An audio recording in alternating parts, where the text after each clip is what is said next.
Halo semua, perkenalkan nama saya Nancy Vindikua dengan NIM 2020-64002 dari Prodi Ilmu Kelautan. Kali ini saya akan membahas tentang dampak antropogenik terhadap laut dalam.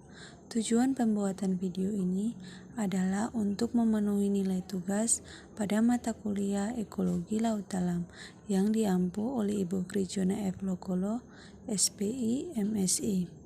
Apa itu antropogenik? Antropogenik adalah pencemaran yang terjadi karena ulah manusia, seperti aktivitas industri, pembakaran sampah, dan limbah rumah tangga. Dalam penelitian Supriyanto 2003 dan Suhendri 2004, ada dua faktor yang menyebabkan kerusakan daerah pantai, bisa bersifat alami maupun akibat antropogenik.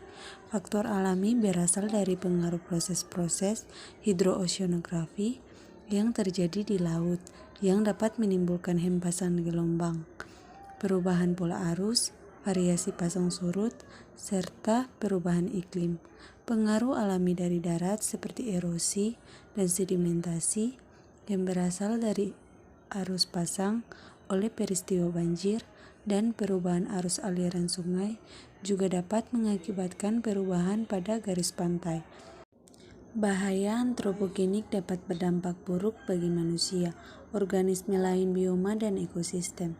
Selain itu, faktor antropogenik atau faktor yang berasal dari aktivitas manusia juga berkontribusi pada penurunan kondisi terumbu karang seperti sedimentasi, pencemaran, eutrofikasi, hingga pengeboman dan pengambilan karang yang berlebihan. Dampak antropogenik terhadap laut. 1. Pencemaran sampah laut. Sampah yang didominasi oleh sampah plastik ini dapat berdampak pada laut di kemudian hari.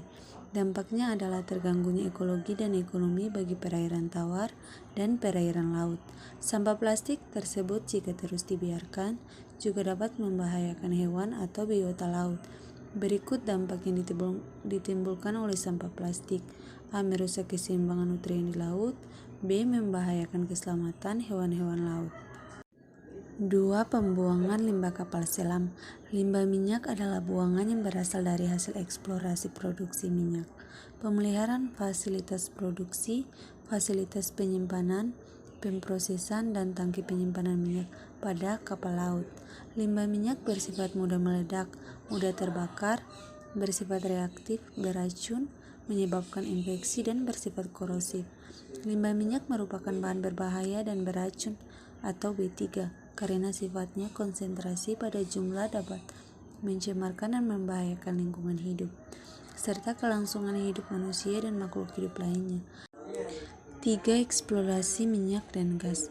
Dampak terhadap tumpahan minyak dapat berdampak langsung terhadap organisme yang meliputi dampak letal atau kematian, subletal, plankton, dan ikan migrasi. Sedangkan dampak langsung dari kegiatan perikanan diantaranya adalah tithing atau bau lantung, budidaya, dan ekosistem. Dampak yang terjadi: 1. Kematian organisme. 2. Perubahan reproduksi dan tingkah laku organisme. 3. Dampak terhadap plankton. 4. Dampak terhadap ikan migrasi. 5. Dampak terhadap kegiatan budidaya. 6. Kerusakan ekosistem.